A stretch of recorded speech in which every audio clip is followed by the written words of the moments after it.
रंजीत जी, आपके लिए एक शायरी है, जरा ध्यान से सुनिएगा ना। बहुत प्यार से लिखे हैं शायरी को। चलिए शायरी स्टार्ट करते हैं।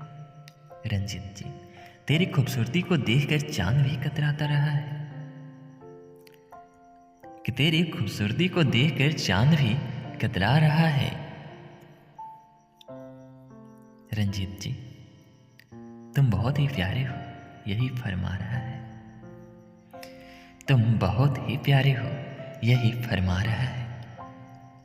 आई लव यू रंजीत जी।